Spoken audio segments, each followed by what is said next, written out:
So throw a ball, and, a golden retriever joyfully brings it right back to you. Right, exactly. Cause and effect. Yeah. Or you knock on a front door, and a German Shepherd immediately stands at attention and barks. We generally expect dogs to be open books. We want that simple, readable interface. Exactly. But when you look closely at an Akita Inu, just like sitting calmly on a living room rug, you aren't looking at a standard domestic pet. No, definitely not. You are looking at a 15,000-year-old cipher. And when you sent us this topic, you wanted us to decode that cipher. Which is quite the mission. It really is. Yeah. You want to know why this incredibly fluffy, stoic animal often behaves like it's still operating on the front lines of ancient survival. Because in many ways, its brain still is. Right.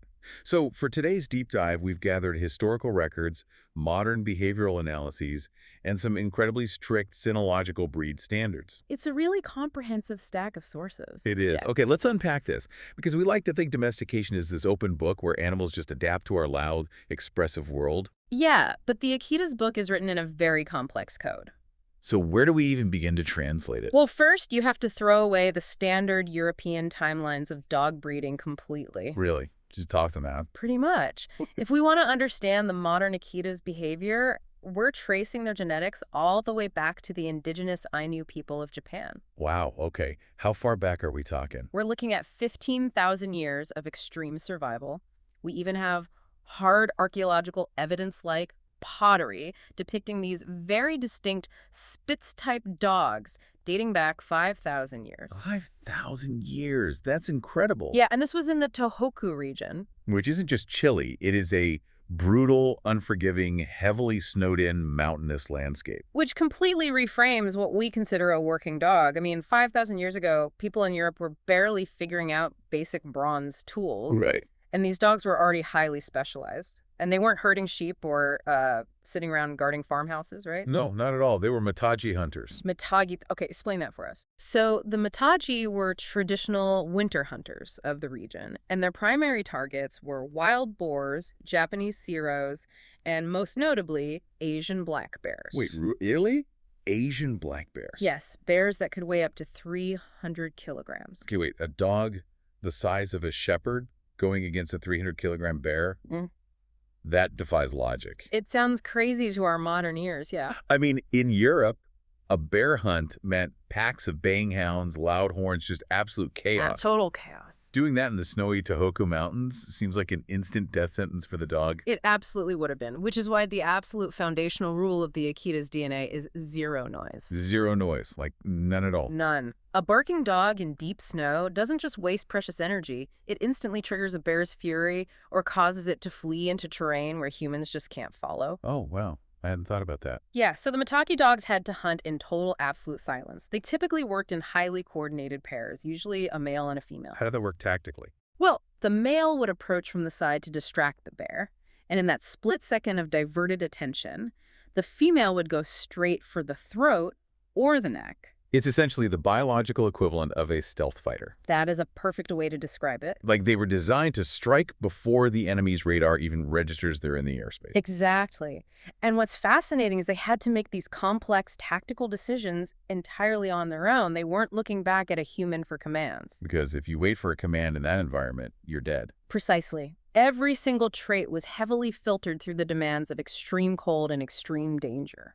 Which bridges us directly to a major behavioral disconnect we see today. Because looking at the modern behavioral data we pulled for this deep dive. The biting statistics and warnings. Yeah, exactly. There's this recurring accusation from people unfamiliar with the breed. They say, the Akita attacks without warning. Right, you hear that a lot. Because there's no bark, no low growl, no big display of raised hackles. But reading the actual physiological breakdown from the sources, it's clear they don't attack without warning at all. Not even a little bit. The behavioral science completely debunks that myth. So if there's no bark, no growl, and no raised hackles, how on earth are you or I supposed to know what this dog is thinking? Well, what's fascinating here is the evolution of energy conservation.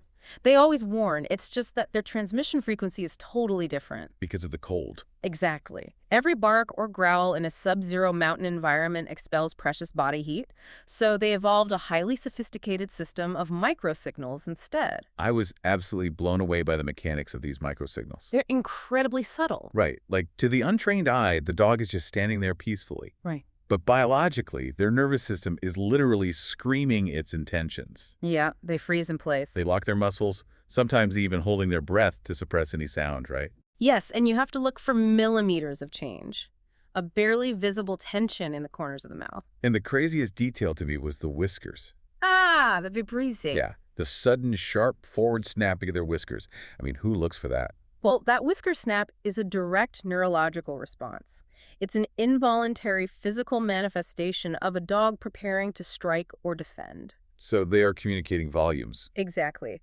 But they require the observer to be as observant as they are. It isn't unpredictability, it's calculated precision. Born from 15 millennia of evolutionary pressure. Right, but they couldn't stay hidden in those mountains forever. Right, history catches up with them.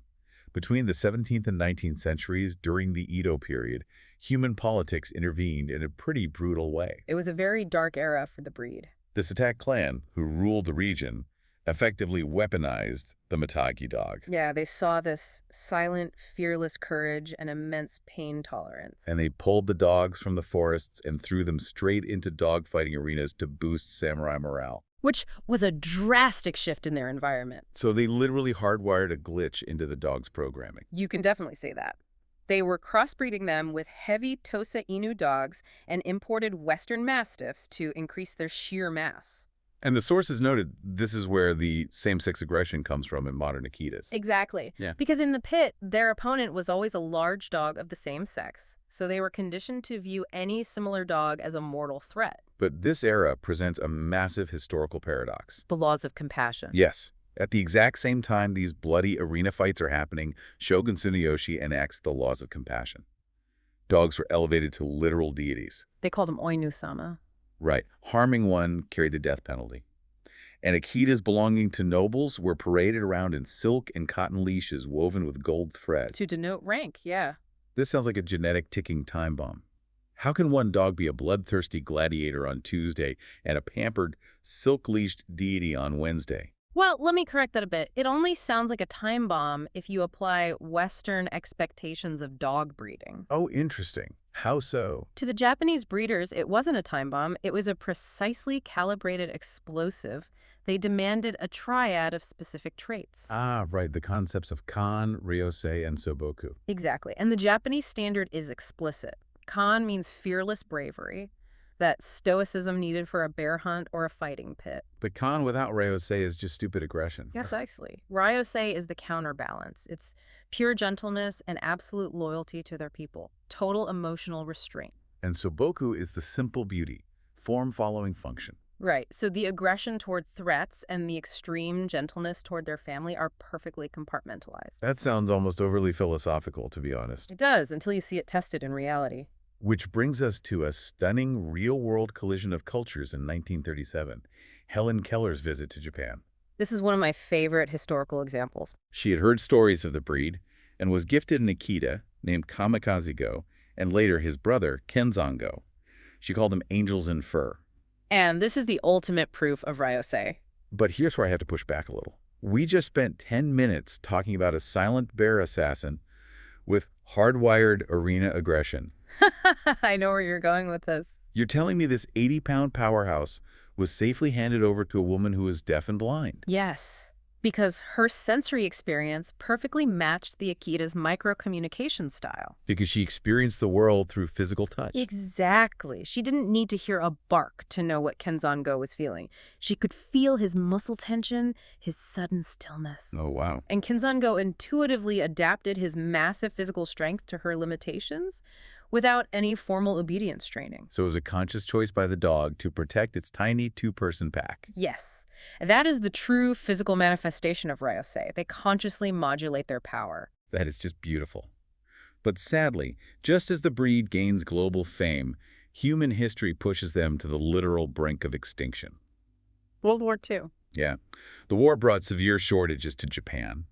The government issued an order to cull all civilian dogs for meat and to use their thick double coats for military uniforms. It was devastating. Only one breed was spared. German Shepherds, right? Yeah. Because they were military working dogs. Right, which forced Akita breeders into a desperate biological cover-up. I thought of it like genetic camouflage. Like if you need to sneak someone past enemy lines, you put them in the enemy's uniform. That's a great way to look at it. Breeders mass crossbred their beloved Akitas with German Shepherds to hide the ancient Matagi soul inside a military dog's body. It saved the breed, but if we connect this to the bigger picture, it caused a massive post-war crisis. The Great Split. Exactly. When American soldiers occupied post-war Japan, they fell in love with these heavy, Mastiff and Shepherd-crossed Akitas. This was the Dewa line, right? Big blocky heads, black masks, like the famous dog Kongogo. Yep.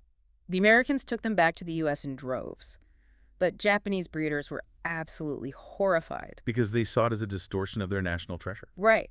To Japan, the Dewa line was just the wartime disguise. It wasn't the true Akita.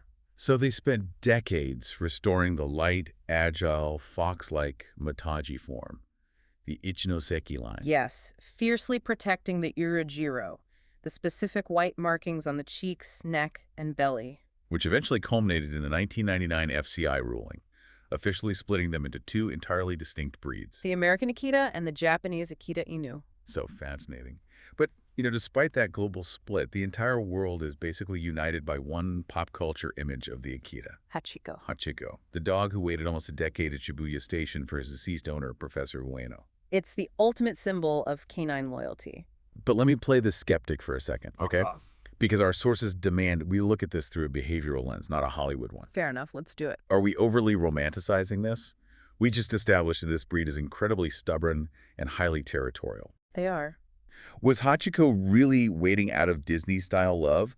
Or was this just a primitive dog obsessively patrolling a fixed territory out of blind routine? Well, that is a very valid skepticism. But behavioral science actually replaces the Hollywood romance with something far more profound. Really? How so? To understand Hachiko, you have to understand the concept of neoteny. Neoteny, that's the retention of juvenile traits into adulthood. Exactly. A golden retriever is bred for artificial neoteny. It remains in a state of perpetual puppyhood. So it's always looking to humans for treats and approval. It wants to please you. Yes, but primitive breeds like the Akita do not have that. An Akita does not want to please you. Wow. They view a relationship through an ancient wolf-like pack dynamic. It is an equal partnership based on mutual respect, not subservience. So the dynamic isn't I serve you, it's we are equals and we have a pact. Exactly. Hachiko's territorial stubbornness gave him the physical tools to endure the weather for 10 years. But the engine driving it was his conscious choice to honor the pact he made with his equal, Professor Ueno. Right. It wasn't a puppy waiting for a master. It was a warrior honoring a comrade. That gives me chills. It's incredible. But if a Hachiko proves their unbreakable bond to humans, our final historical event proves how terrifyingly fast they can discard us when we fail them. The 1957 Antarctic expedition. Right. A Japanese scientific expedition has an emergency helicopter evacuation, leaving 15 Akitas chained to the base in extreme cold. They were assumed dead. I mean, how could they survive? Exactly. Almost 3 years later, another expedition arrives. So they expect to find skeletons frozen in the ice. Yeah. But instead, they found surviving dogs. Which is mind-blowing. The biological mechanics of that survival, they had broken their heavy chains and almost overnight shed centuries of domestication. They completely reverted to their 15,000-year-old Mataji instincts. They formed a wild pack, hunted seals in absolute silence, and survived multiple Antarctic winters. It is the ultimate testament to the raw, uncorrupted genetics lying just beneath their fluffy coats. It really is. Yeah. I mean, tracing the Akita from a silent bear hunter to a tragic gladiator to a camouflaged war survivor to the ultimate symbol of equality. It fundamentally challenges how we view our relationship with dogs. It demands that we recognize some animals don't serve us. They choose to partner with us. Provided we meet their terms. So what does this all mean for you listening to this deep dive? It shifts your whole perspective. It does. We spent this whole time trying to decode the Akita's silent microsignals, analyzing them because they don't fit into our loud, highly domesticated world. Right. But flip the perspective for a second. Imagine looking through the eyes of a creature that spent 15,000 years perfecting absolute stillness, emotional restraint, and silent precision. A completely different worldview. When an Akita looks at us with our constant shouting, erratic body language, and noisy environments, maybe they aren't the unpredictable ones at all. That's a great point. Maybe, to an Akita, humans are the chaotic, untamed animals in the room, and they are just patiently waiting for us to catch up.